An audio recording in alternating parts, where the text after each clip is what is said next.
a Gabriel Rodríguez de la Universidad de Panamá y nos va a hablar sobre filosofías del sur y sobre Enrique Dussel. Como siempre intentamos traer investigadores o filósofos jóvenes pues para estar al tanto del debate que se está haciendo hoy en día y para conocer el trabajo que estamos haciendo, pues eso, los que acabamos de empezar o los que estamos en los principios de nuestra carrera.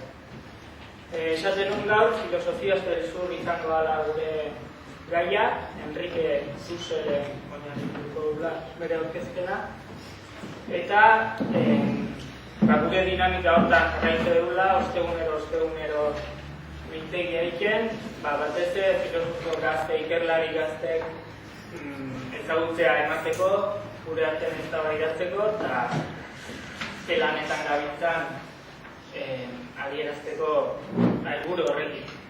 Entonces, pues seguiremos con estos seminarios cada jueves hasta el 9 de junio y nada, ya le doy la palabra.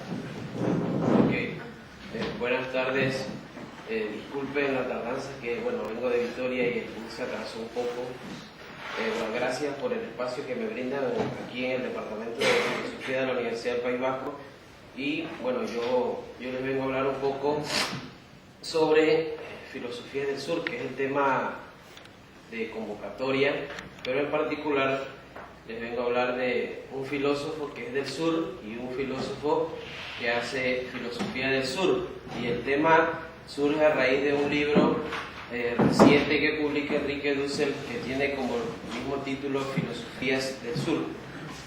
Y si bien es filosofía del sur, y como tomo una posición que la de Dussel de alguna manera, es que emito la crítica o pienso desde Latinoamérica, pero siempre en una relación tensa, estrecha con Europa.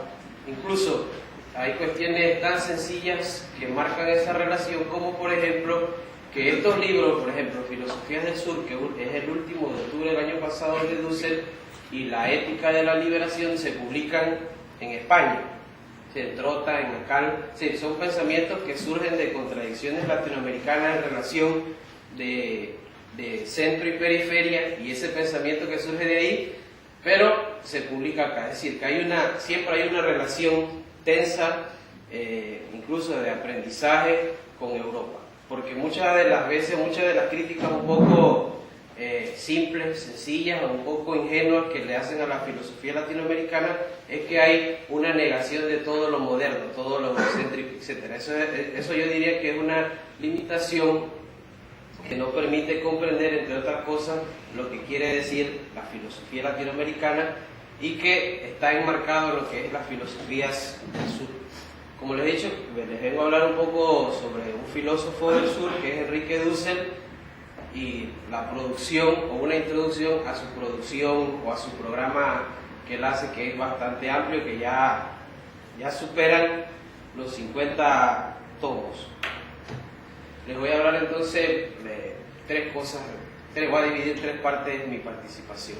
Uno es un poco sobre la obra de él, y esto lo planteo aquí un poco para, bueno, los que hagan Dussel, los que se enteren de Dussel, es para discutir sobre Dussel, incluso con los mismos que hacen a Dussel en Latinoamérica, discutir lo que planteo aquí, y también para los que no lo conocen o para los que no están haciendo específicamente a Dussel, bueno, se enteren de su obra.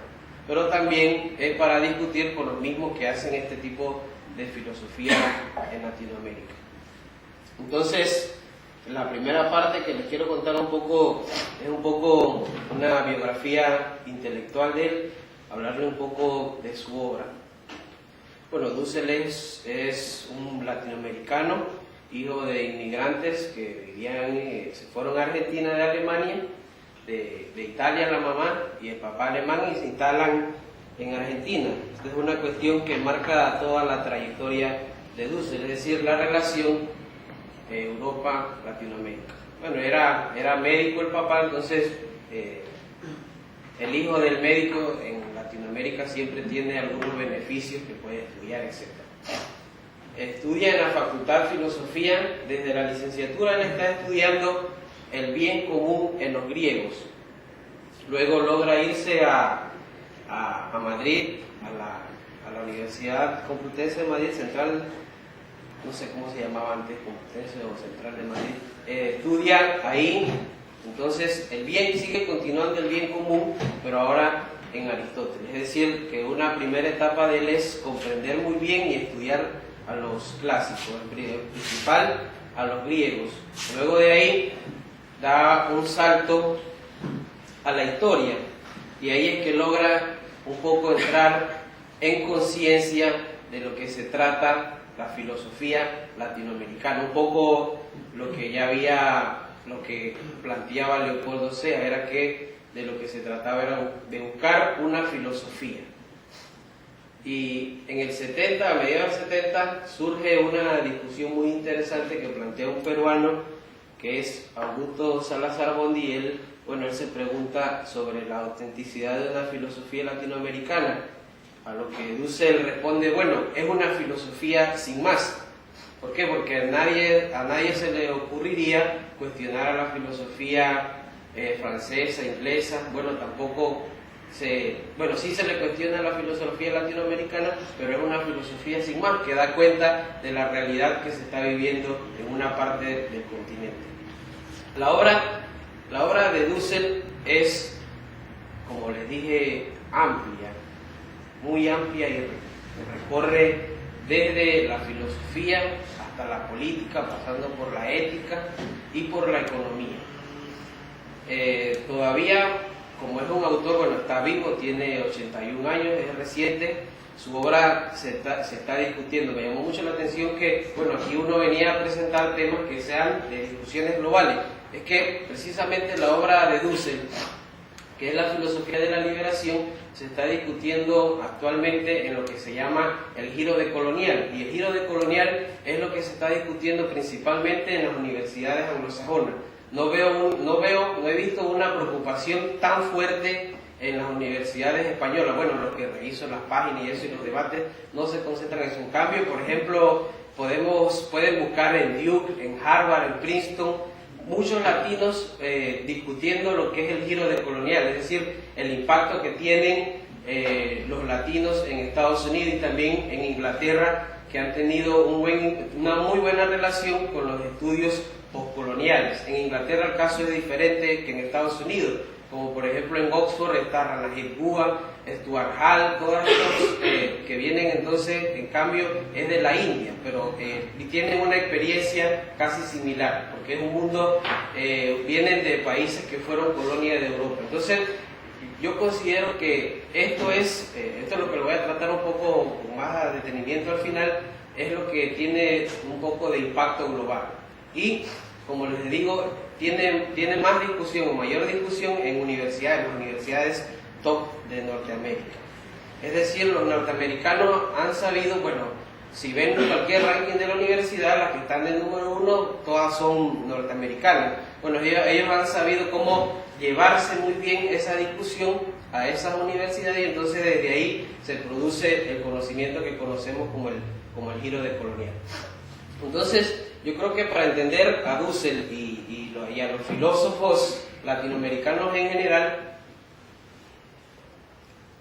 hay que comprenderlos desde la lógica del intelectual, pero el intelectual, así como hay un libro muy interesante de Sartre, que es La batalla de los intelectuales, y él entonces ahí dice que no hay ninguna diferencia entre el intelectual, es decir, el científico riguroso y el poeta. Yo creo que los intelectuales latinoamericanos han sabido conjugar muy bien ambas cosas. Por un lado, estudian rigurosamente, y ese es el caso de Dussel, que ha revisado un texto de Dussel, bueno, ya hay que ir pensando en una metodología de cómo leer a Dussel, porque es una cuestión muy compleja. Ahora les hago un ejercicio, por ejemplo, hay que leer primero aquí, después acá y después acá, porque está en pequeños epígrafes, las notas a pie son muy amplias y entonces parece que si uno lo lee de forma directa uno no entiende nada. Por ejemplo, uno de los textos más famosos de esto y que he visto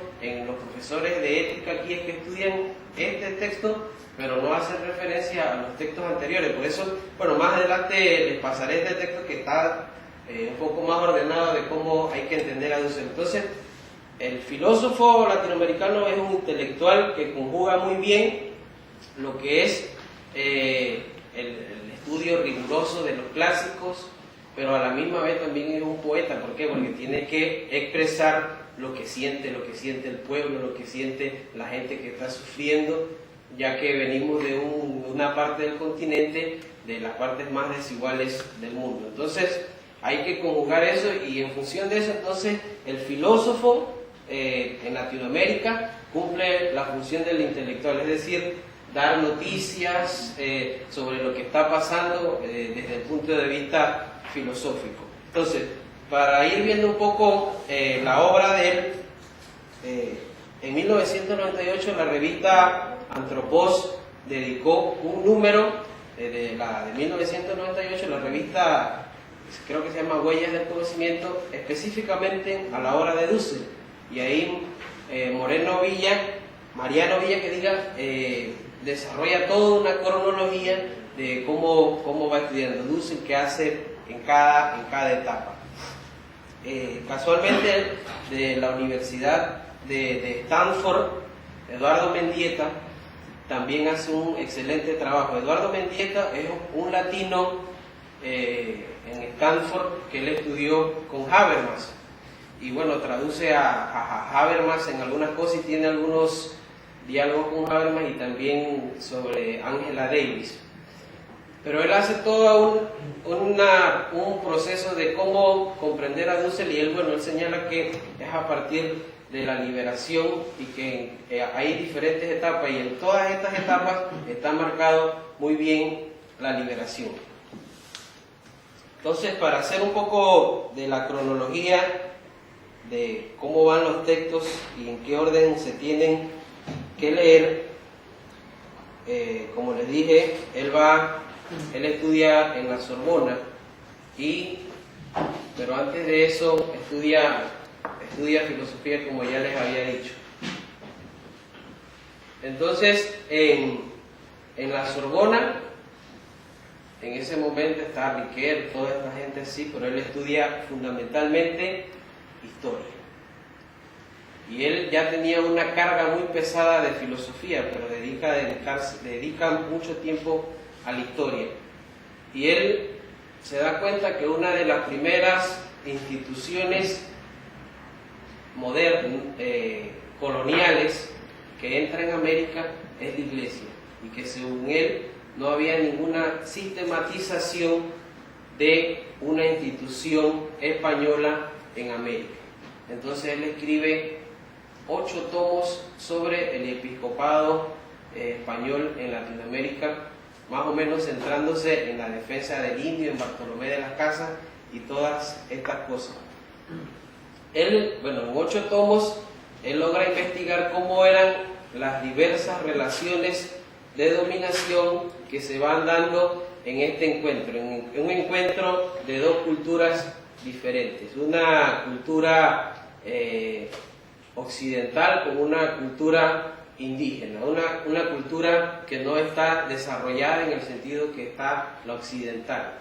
Y un elemento determinante de esta cultura es que pueden dominar al indígena a nivel militar. Ese es un primer elemento. Entonces, como lo pueden dominar a nivel militar, entonces lo pueden dominar a nivel cultural. Y él pone 3 ejemplos de esto. Uno es que como el español domina al indígena, entonces él determina la existencia del otro, y ahí se van dando diferentes manifestaciones. Por ejemplo, la mujer o la indígena que sufre entonces las consecuencias de esta forma de organización. Entonces, el español le pide, él pone ejemplos así, por ejemplo, el español le pide castidad a su mujer en la casa, pero tiene relaciones sexuales porque su líbido de ver a la indígena desnuda, lo invita a tener sexo y nada se lo impide. Entonces, así puede violar a la indígena cuando quiere, pero a la mujer le pide castidad en su hogar. Ese es un ejemplo. También el otro ejemplo es la relación que hay entre lo que surge de esa mezcla, que es entonces el mestizo, y el mestizo entonces se convierte en el burgués, y entonces el español utiliza el mestizo para seguir controlando al indígena. Bien, muchas veces se considera como poco importante Latinoamérica, tanto en el siglo XVI como en la actualidad. Es decir, como que bueno, lo que ocurre ahí no es tan importante. Ahí voy a poner dos ejemplos, uno del siglo XVI y uno más actual. Por ejemplo, no hubiese comercio mundial, un elemento muy importante para Marx en cuanto a establecer el capitalismo, si no se descubre del Mar del Sur, y entonces toda la humanidad entra en relación y se abre un paso hacia el nuevo mundo. Es decir, no es posible el capitalismo sin el descubrimiento del Mar del Sur, y bueno, por cosas de la vida ocurre en Panamá, de donde soy, y entonces bueno, porque es la parte más angosta de toda la parte del continente. Y lo otro es un ejemplo actual, que es los papeles de Panamá. Si no fuera tan importante, bueno, como una empresa, porque solamente una empresa tenga tantos documentos que ponga en peligro a muchos ministros, no solamente porque nadie está en problema en Panamá por eso, sino que varios ministros han renunciado por eso. Entonces, una sola empresa de un país pequeño, que hay miseria, que hay pobreza, pone en riesgo a varias élites o a varios políticos que han utilizado estas entidades offshore para ocultar riquezas o evadir impuestos. Es decir, que Panamá, bueno, porque soy de Panamá, siempre ha estado en todas estas discusiones. Y otro ejemplo más amplio es, para ver la importancia de Latinoamérica, es que uno de los últimos documentos del Banco Mundial señala que en un momento de crisis alimentaria, Latinoamérica puede servir para alimentar a todo el planeta. Es decir, que todavía ven a Latinoamérica como algo instrumental. Es decir, no lo ven como una relación entre iguales, sino lo ven como un instrumento para seguir utilizando y para seguir generando los beneficios que necesita Europa. Y aquí yo entiendo, porque a veces uno dice que, bueno, siempre se critica Europa, ¿y qué pasa con Norteamérica? Es que yo entiendo como a Norteamérica, es decir, a Estados Unidos, como una continuación de Europa en el continente americano. A pesar de que hay una diferencia bien marcada, que indicaba Mariátegui, es que es muy diferente al resto, el norte que el resto, porque la parte que conocemos como Latinoamérica, de México hacia abajo, lo conquistaron los españoles, y Estados Unidos y Canadá fueron los ingleses. Y Mariátegui lo que señala en esta diferencia es que los ingleses sí supieron desarrollar industrialmente esa parte. En cambio, los españoles no lograron desarrollar esa parte del continente, y entonces por eso se quedó atrasado a nivel económico, atrasado, que no desarrollaron las instituciones culturales que sí se desarrollaban en Europa. Otro elemento importante en la obra de Dussel, esta es la histórica, que le decía que publica los 8 volúmenes en la Sorbona de historia. Entonces él logra ver todo este tipo de relaciones que se están dando de dominación. La otra parte es, bueno, él termina su doctorado y regresa a Latinoamérica. Entonces empieza a escribir una ética de la liberación. Estaba muy de moda la teología de la liberación.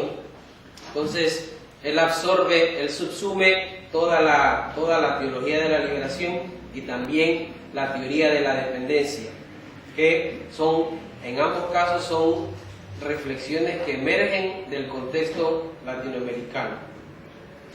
Escribe varios volúmenes sobre Para una ética de la liberación.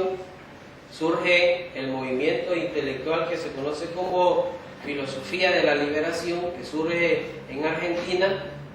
Ellos son víctimas de persecución al punto que Dussel se tiene que trasladar a México. Esta es otra etapa. Cuando él llega a México, nadie está discutiendo de ética. Ya la discusión sobre ética era muy abstracta para los mexicanos y ya estaba en una etapa final la discusión seria sobre el marxismo. Ya era una etapa superada en el contexto académico de México. Él empieza a trabajar primero en la UAM, que es una universidad importante de México, y luego pasa a trabajar en la más importante, que es la UNAM. Y ahí en la UNAM es que se produce casi la mayor parte del conocimiento o del pensamiento crítico latinoamericano. Cuando él llega ahí se da cuenta que nadie está hablando de ética, ni nadie está hablando de filosofía de la liberación. Son temas que estaban en Argentina, es decir, estaban en un contexto argentino, todavía no habían pasado esas barreras. Entonces él, viendo esa realidad que nadie le prestaba atención porque estaba como un poco descontextualizado, entonces empieza a estudiar a Marx. Bueno, y se va a Alemania y publica 5 volúmenes sobre Marx, sobre cosas que según él ni Frick Hau, que se dedicaba a estudiar a Marx, había visto, y publica varios comentarios, como por ejemplo comentarios a los Grundrisse, traduce algunas cosas que no se habían traducido. Pero ¿qué ocurre? Cuando alguien inicia a leer eso, por ejemplo, tampoco se entiende, porque como trabaja con manuscritos, son cosas muy, muy detalladas, y fue muy criticado por los marxistas latinoamericanos, como por Bolívar Echeverría, como Julio Volvini, porque le decían eso: bueno, has trabajado 5 tomos sobre Marx, pero nadie entiende nada. Bueno, entonces Marx, él, en vista de que, bueno, entonces tampoco nadie entendía Marx, bueno, demoró 10 años, 10 cursos estudiando a Marx, bueno, y pasa de Marx, queda como, bueno, yo pongo un ejemplo que él es como Forrest Gump, que va corriendo y llega a un lado y se regresa, y así sucesivamente. Entonces, él, en vista de que no tenía un ambiente de discusión, bueno, porque sí, conocía muy bien a Marx, pero no de esa forma, no de esa forma minuciosa, no de esa forma erudita. Entonces, Raúl Fordet Betancourt, un cubano que es profesor en Alemania, lo invita a entablar unos diálogos entonces con los filósofos europeos. Ahí inicia otra etapa, que esa es la etapa del diálogo intercultural. En esta etapa, Raúl Fordet Betancourt tiene la idea de que Dussel puede confrontar con los filósofos europeos, con Habermas, con Apel, y entonces aquí inicia entonces la confrontación de 2 éticas: la que había hecho Dussel en 1973, que era Para una ética de la liberación, y la otra era la ética del discurso de Apel. Y bueno, también Habermas, que bueno, trabaja en los mismos temas. Entonces, él señala que en el primer encuentro Apel le da una paliza. Le da una paliza porque ahí está ya Apel norteamericanizado con la pragmática.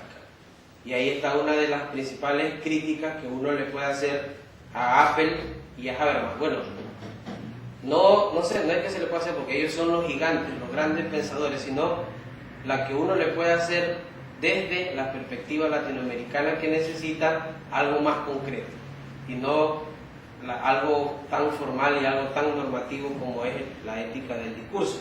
Pero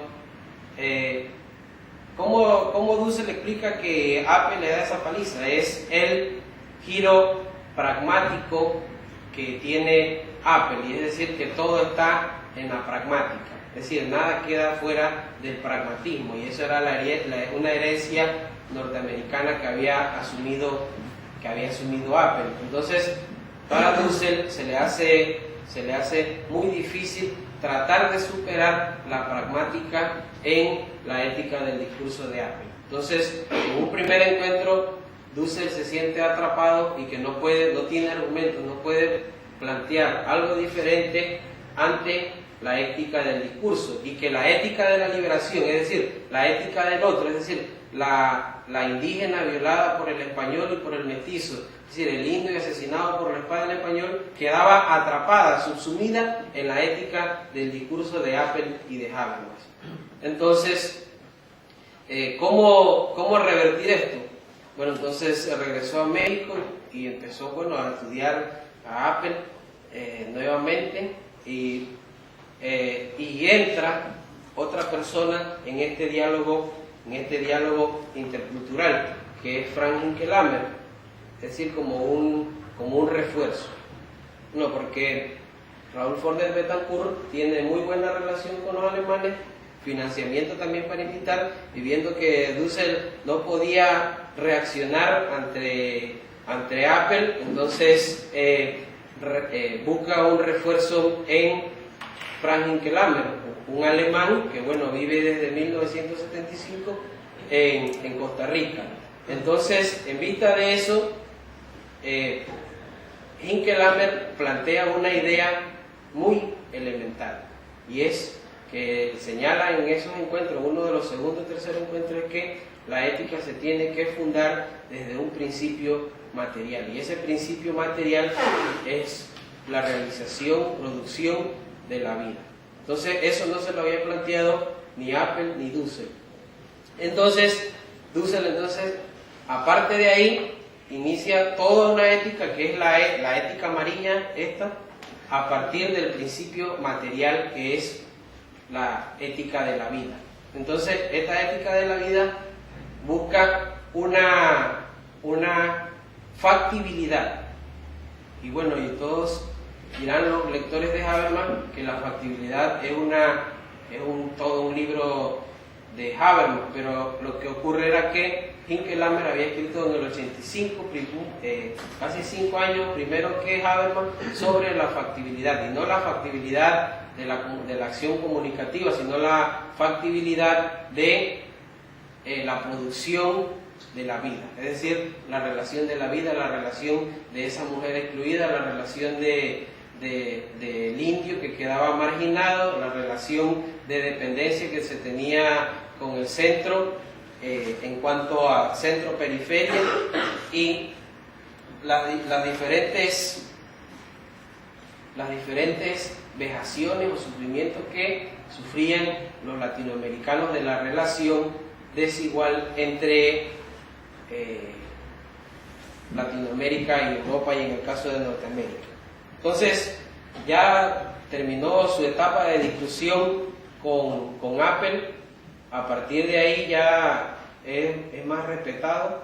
Él dice que, hasta que un filósofo europeo se sentó a la mesa con él, entonces ya los demás lo empezaron a respetar, y él le dedica este libro a Apple, por eso, y él dice que esa en verdad sí fue su graduación, porque a partir de ahí entonces lo conoce. Entonces, como les dije al inicio, él, como había estudiado muy bien en los clásicos, él no puede renunciar a la tradición clásica, tiene que seguir la tradición, y entonces un poco emulando Aristóteles, que Aristóteles escribió primero su ética, entonces dice, ahora ¿qué hago? Sigue así mismo como Forrest Gump. Entonces, cuando llega y termina toda la ética de la liberación, entonces dice, igual que Aristóteles, es que la ética es política, y entonces mi filosofía tiene que ser política, y entonces a partir del 2000, es decir, el proyecto dusseliano o el programa dusseliano del siglo XXI es lo que él llama la política de la liberación, y ya lleva 2 tomos sobre eso. Entonces,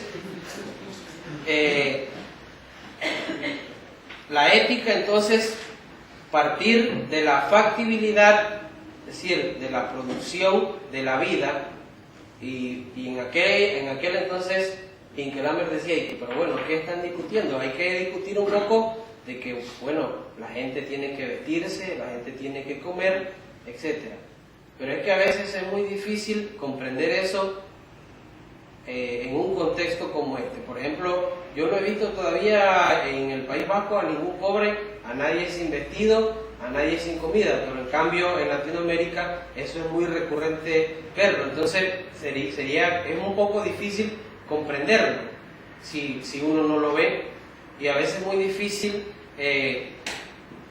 tratar de tomar en serio una filosofía que dé cuenta de eso, porque tenemos un poco más el ideal, un poco más abstracto de la filosofía, y cuando lo aterrizamos a una cuestión concreta, entonces rechazamos y decimos que eso no es filosofía.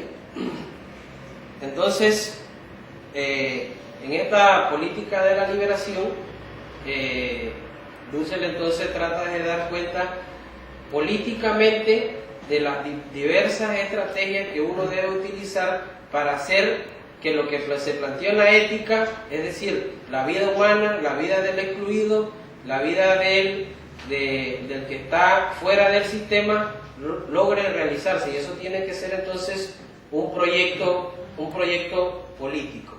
Y bueno, y eso no es una cuestión solamente de los latinoamericanos. El 23 en El País salió una entrevista a Agamben, y bueno, Agamben decía lo mismo, que no había ninguna diferencia entre filosofía y política, y que bueno, él le daba la supremacía a la política. Es decir, es un debate estrictamente reciente, eso es de Aristóteles, obviamente lo retoma Dussel porque no puede renunciar a la tradición, y bueno, lo recalca para ponerlo un poco en contexto Agamben, que es uno de los filósofos europeos más importantes de ahora. Entonces,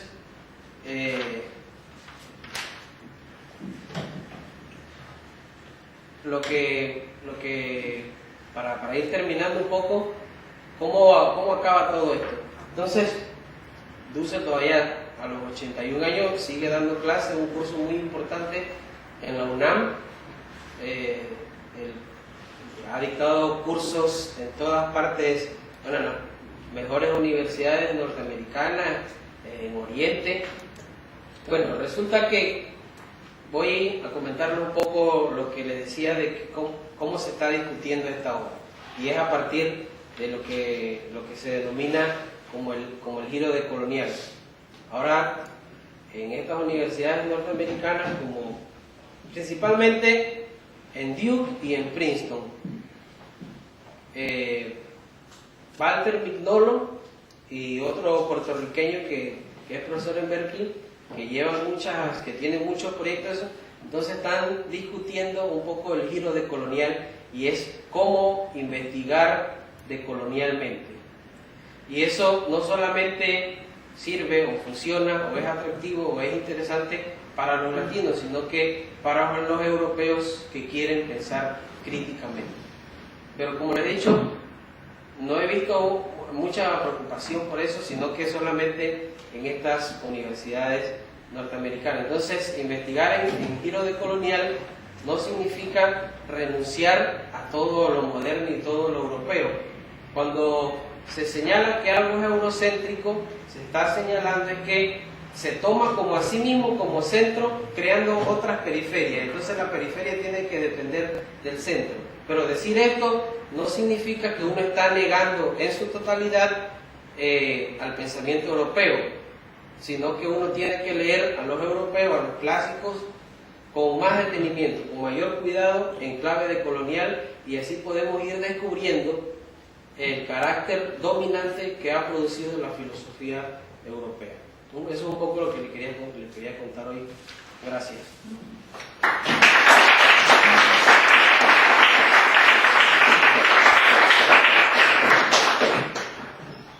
Bueno, tenemos tiempo para el turno de preguntas, así que levantéis la mano y...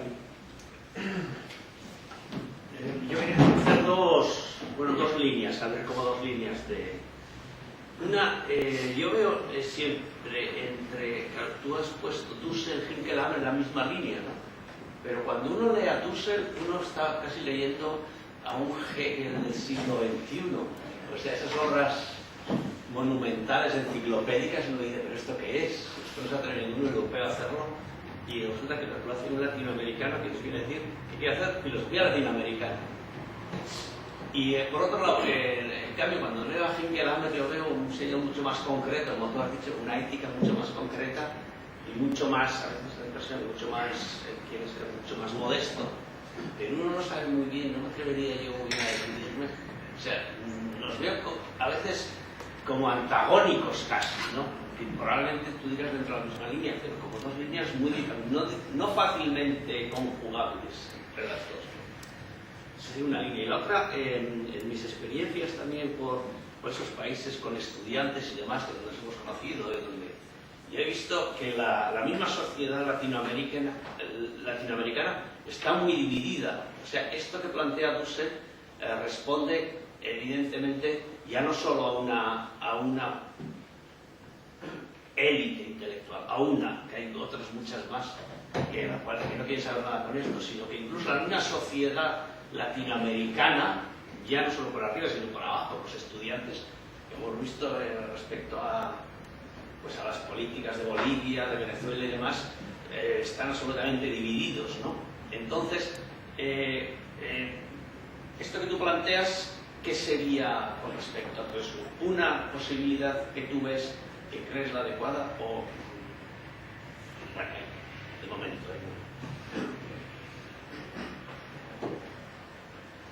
No sé. Miren,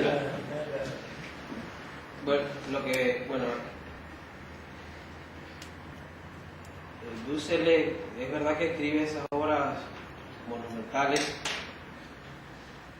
y bueno, imagínense quién ha presentado últimamente aquí 8 tomos sobre una tesis doctoral.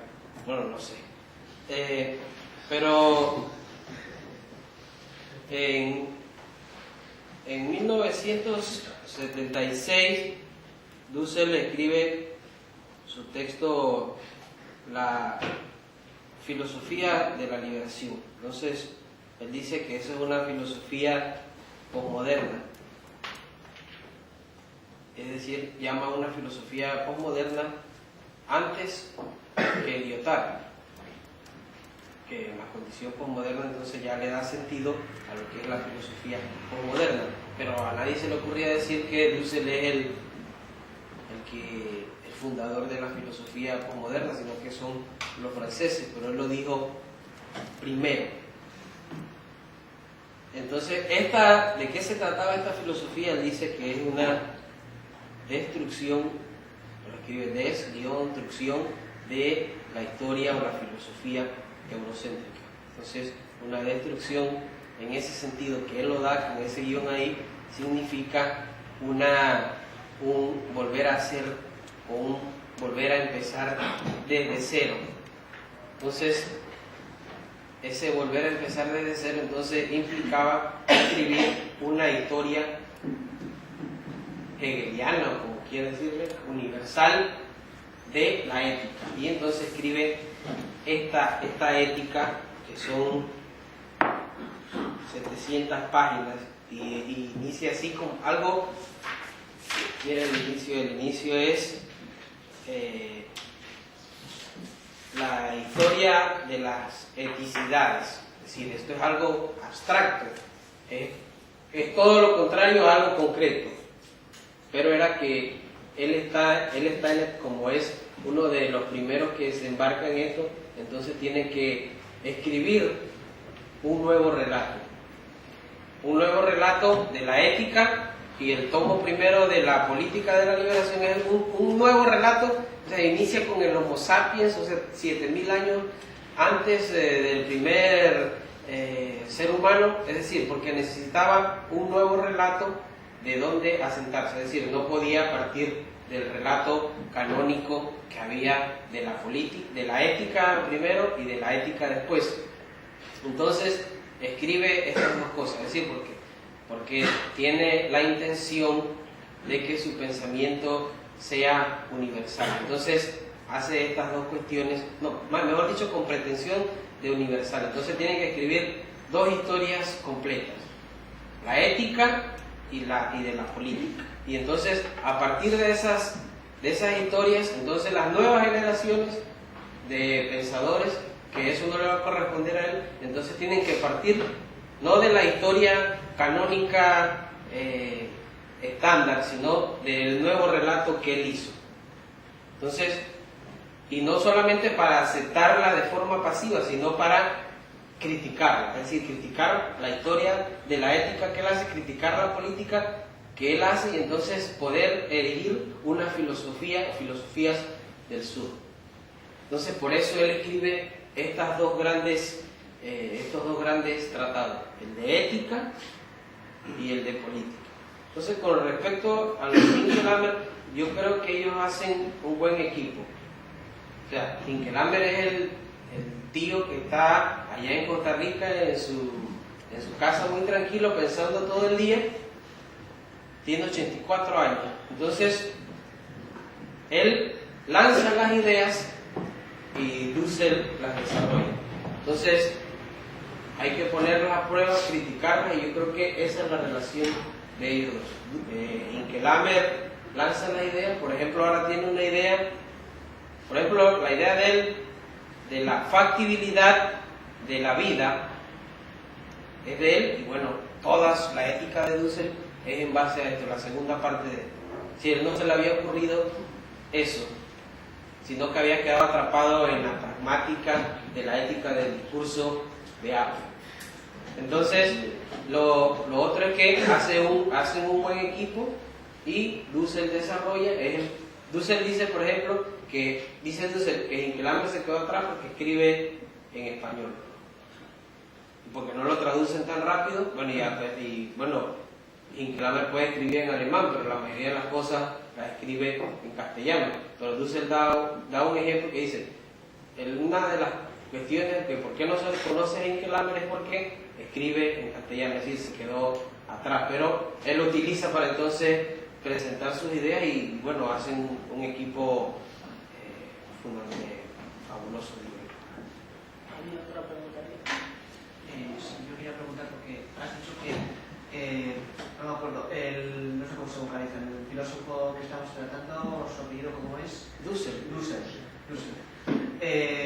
Has dicho que Dussel tuvo que empezar de cero, o sea, que tuvo que empezar de cero respecto a la ética, a la historia de la ética canónica, ¿no?, que existía, que tuvo que prescindir de ella y empezar de cero.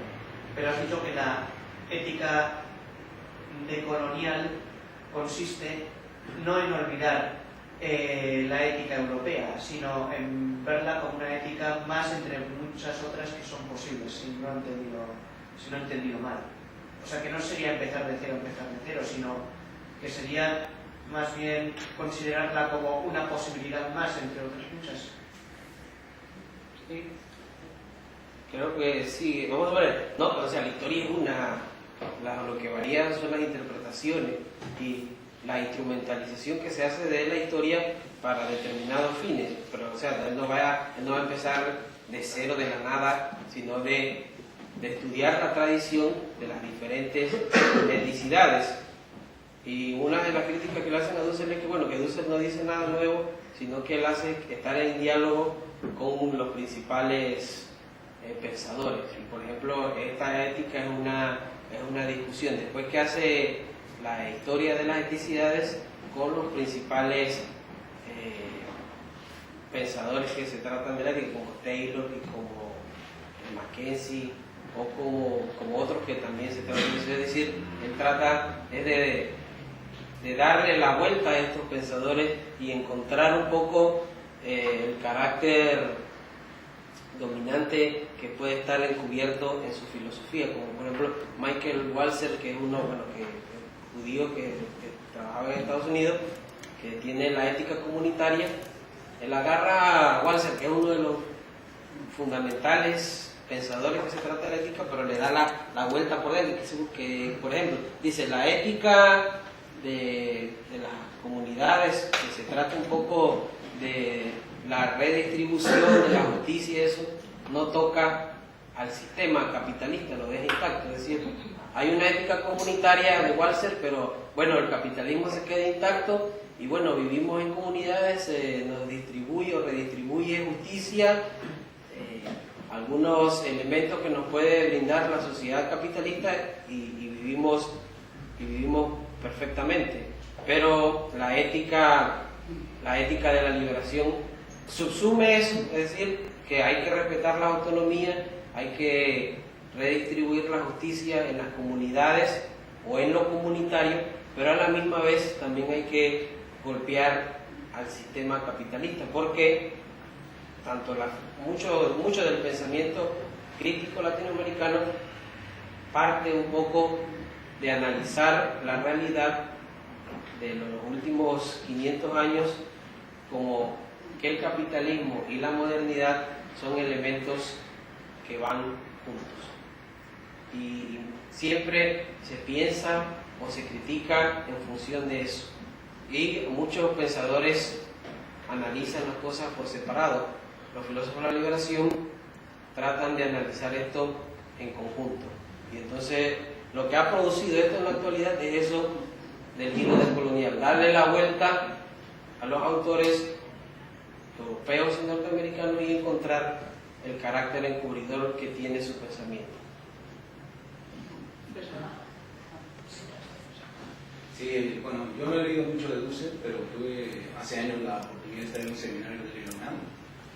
Y justamente una de las cosas por las que fui al seminario es porque Dussel nos enseñó un poco sobre el tema del capital de Marx. Estuvimos 3 meses en un seminario con el capital de Marx. Luego con Bolívar Echeverría, pero principalmente con Dussel. Y bueno, Dussel tiene otra percepción de Marx, es decir, terminabas tu intervención hablando de esa forma dominante que ha tomado la filosofía europea, pero ¿qué papel, qué relación tiene Dussel con Marx? Digo, yo no conozco bien a Dussel, o sea, no conozco su obra bien, pero Dussel hasta cierto punto está considerado como un marxista. Y digo, es decir, no toda la filosofía europea tiene una lógica dominante, porque Dussel en gran parte se basa en Marx. Acá hace unos años sacó el libro 20 tesis de economía política, al menos ese sí lo he manejado, es decir, la tradición que marcó Dussel en la UNAM es muy de tendencia marxista, mucho más hermenéutica por supuesto, pero eso es europeo, o sea, no creo que Dussel, por lo poco que yo vi, los cursos que yo tengo con él y además amigos que él ha dirigido, tenga esa lógica de bueno, lo europeo, dominante, etcétera, ¿no? Ahí tiene una mucha influencia marxista, bueno, lo que yo creo, yo no conozco, insisto, bien su obra, pero bueno, Dussel en ese sentido también incluso por gente más latinoamericanista, más indo-latinoamericanista ha sido criticado, por eso ahí está Grossfogel. Grossfogel. Ah, sí, no, ese es no quiere ser nada de más ni de ningún europeo, ese sí es mucho más contundente y yo no lo metería a Dussel de ese lado. No sé qué opinas tú. 16 tesis de economía política. Exactamente. No, creo que sí, creo que Fogel dice que Dussel es su maestro, no sé. Sí, bueno, pero la concepción que tiene Grossfogel de Marx no es parte de todo Dussel. No, pero, bueno, mire, primero que todo, a Dussel en la UNAM ni tan siquiera es conocido por marxista. Por ejemplo, o sea, él es marxista. Sin duda, sí, bueno. Pero él es considerado incluso como teólogo. Sí. Y lo dicen de una forma despectiva, es decir, tú eres teólogo. ¿Cómo? Y esto es las escuelas que se crean. Una está Bolívar Echeverría. O sea, Dussel cuando termina de escribir los volúmenes de Marx, él se los pasa, o sea, como es muy listo, él dice, bueno, yo se los voy a pasar a Bolívar Echeverría para que los revise. Bueno, y Bolívar Echeverría los revisó, les dio algunos puntos de vista y Dussel los asumió. Pero aún así, parecen como dos escuelas marxistas diferentes. La de Bolívar Echeverría y que el problema es que Bolívar Echeverría murió muy joven. Y bueno, ahora la tradición continúa con Stefan Gandler.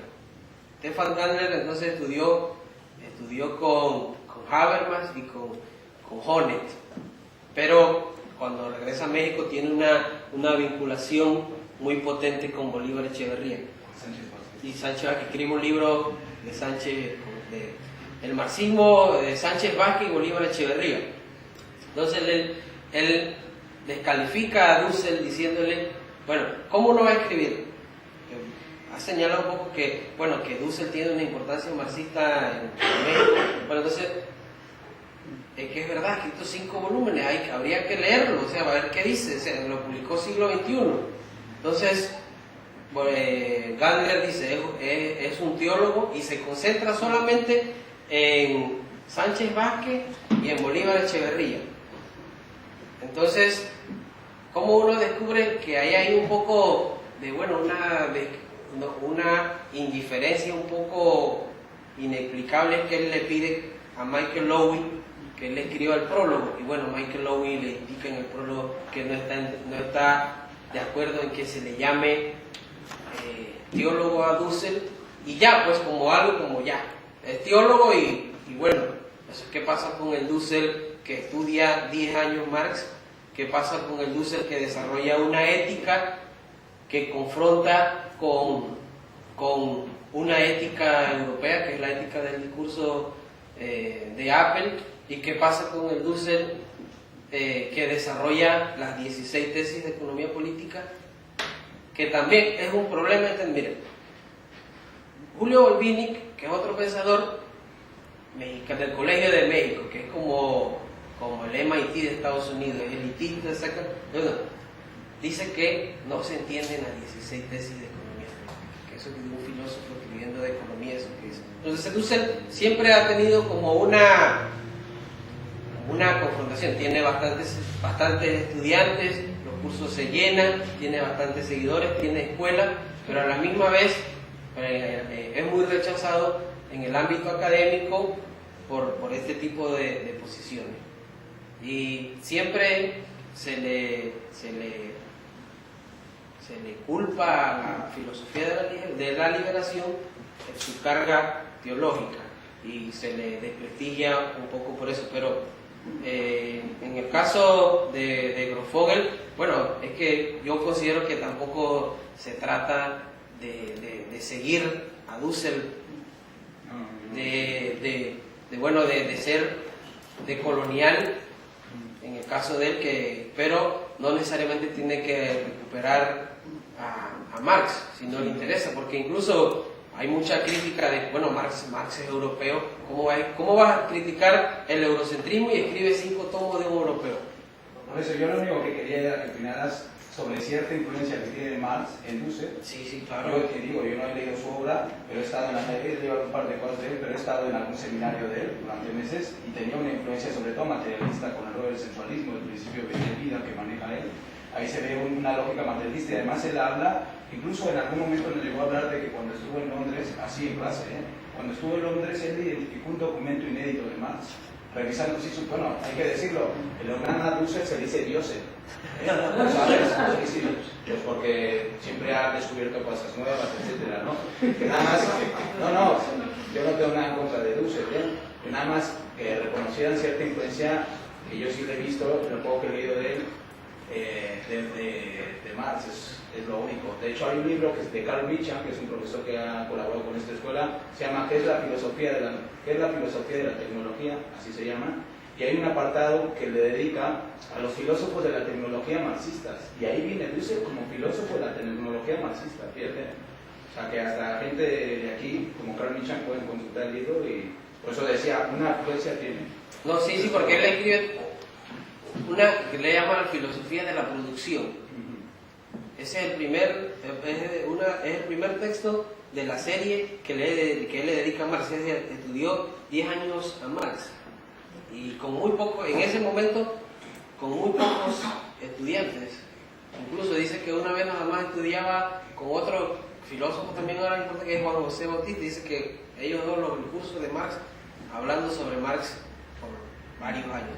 Entonces filosofía de la producción, él entonces analiza los aspectos tecnológicos que hay en toda la obra marxista. ¿Sí? Entonces estudia de forma muy minuciosa a Marx y, por ejemplo, en ese filosofía de la producción estudia los elementos de la tecnología en Marx.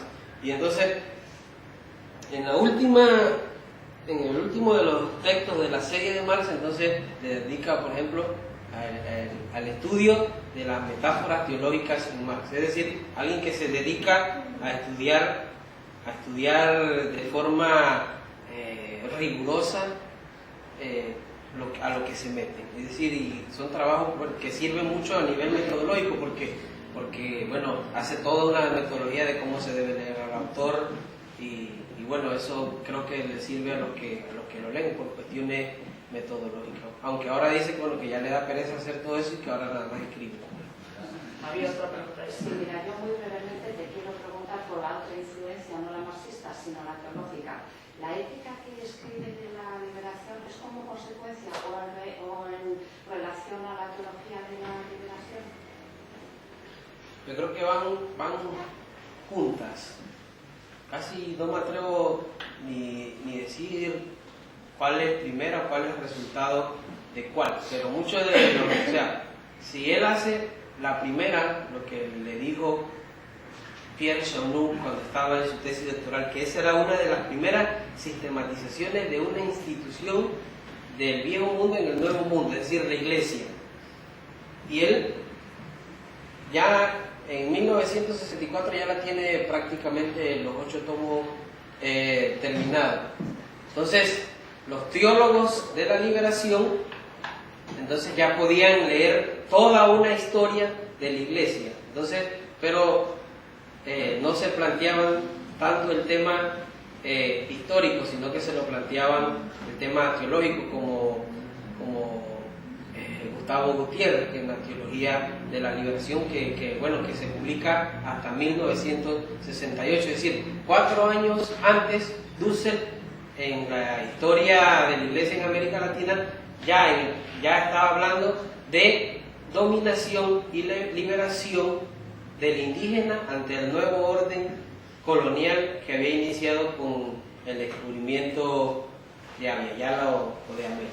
Entonces, hay una relación, yo diría que casi simultánea entre los teólogos de la liberación y la filosofía de la liberación. Incluso, por ejemplo, Juan Carlos Escanone, que también surge en este denominado movimiento filosofía de la liberación, bueno, es un teólogo, pero él se reivindica a veces como teólogo de la liberación, y bueno, en su momento él era el responsable político, el responsable de la iglesia del actual Papa de ahora, y bueno, y Juan Carlos Escanone sigue trabajando con Dussel, sigue trabajando de alguna forma con el Papa, es decir que sí hay una relación, pero en los debates académicos, en los debates marxistas,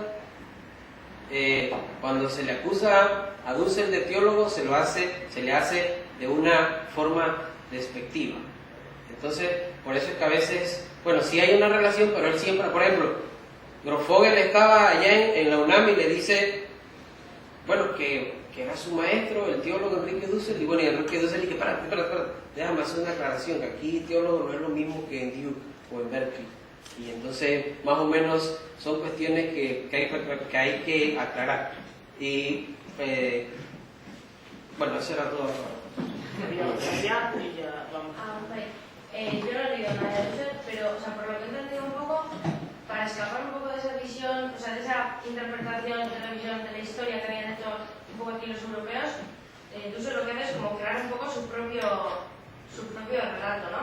Y yo recuerdo, por ejemplo, que en los seminarios de filosofía de Latinoamérica ya se también hablaba que salía muchas veces el tema de eso, ¿no? De la dominación de Europa, no sé qué, y se planteaba muchas veces, en vez de ir por otro camino, hacer sobre el camino que se había hecho, que se había impuesto desde Europa hacia los pensamientos latinoamericanos, hacer un trabajo genealógico, en el sentido de alejarse un poco y no dejar que esas interpretaciones que se hacen, o sea, en vez de hacer una lectura histórica, una lectura genealógica, en ese sentido. Y no sé si también vas un poco por ahí, porque ahí también se supone que mediante ese tipo de trabajos de metodología se ven, ¿no? Las relaciones de poder, las dominaciones y tal, pero se deja un poco la interpretación y esa subjetividad. No sé si vas un poco por ahí o si directamente lo que hizo fue tirar por otro camino diferente. Pues ese tirar a otro camino no es una renuncia, porque tiene que partir de la historia. Tiene, bueno, si estudió en Europa, estudió con europeos, si estudió de una institución, tiene que partir de la historia, la historia como ciencia, de lo que ocurre en esa relación de dominación. Eso es lo que él hace, un poco radicalizar un poco más o visibilizar un poco la visión del dominado que está un poco encubierta en la historia canónica, en la historia no crítica, que ve las instituciones y no se preocupa por el sujeto. Un poco de eso se trata la historia de las etnicidades y la historia de la política. No una renuncia total. A veces se dice, bueno, es que los filósofos latinoamericanos no quieren saber nada de los europeos. Eso, bueno, yo no sé quiénes son esos. Pero creo que de lo que se trata es una relación crítica, una lectura crítica de los europeos, una lectura en clave de colonial y de descubrir más cosas más diversas, no solamente estar bajo un estándar, bajo un pensamiento único, bajo un mundo administrado, sino ser un poco más diverso, más plural. Y bueno, ya mucha gente, incluso mucho de ese tipo de pensamiento es de otro europeo que es Boaventura Sousa Santos, y que es la epistemología del sur, y es dar cuenta del pluriverso de conocimiento o de la ecología de los saberes que fueron invisibilizados por un pensamiento dominante.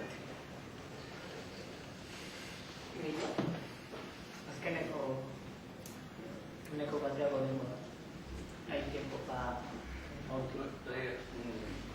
una cuestión que no has citado la influencia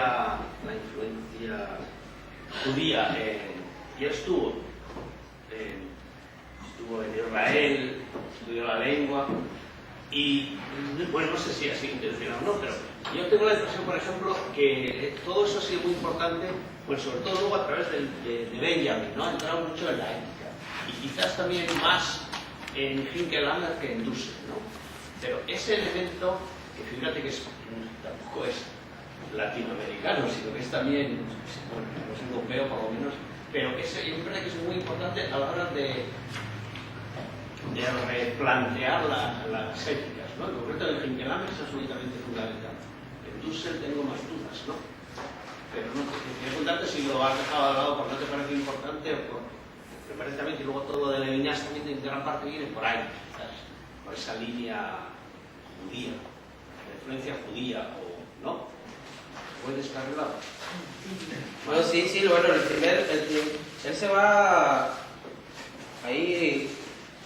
Bueno, es que en verdad que, bueno, Dussel toma actitudes muy particulares. Por ejemplo, dice que, bueno, se fue a vivir a Israel como Jesús, como carpintero.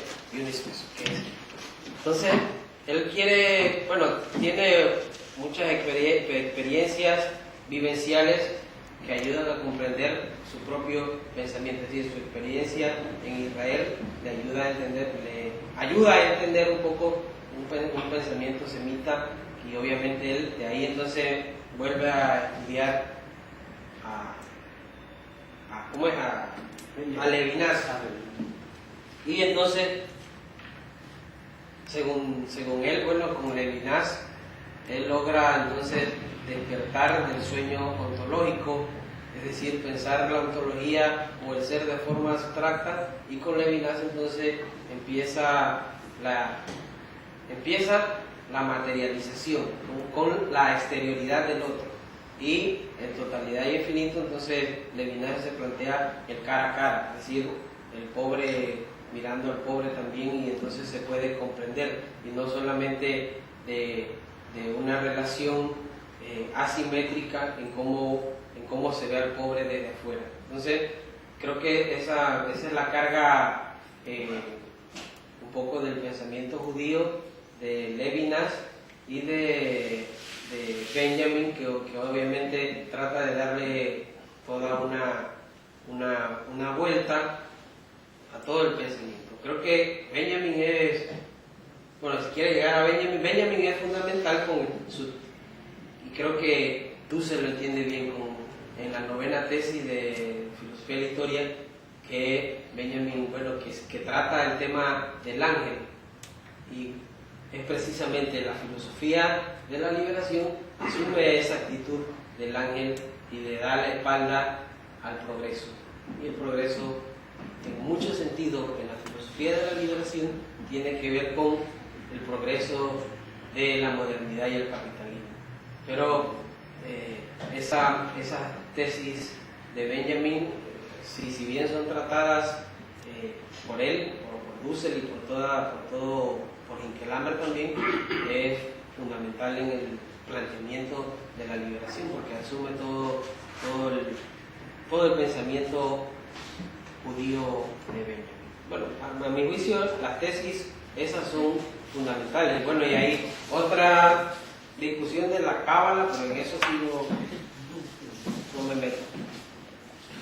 Pues, bueno, lo dejamos aquí. Gracias a Miguel por su ponencia y a vosotros por venir.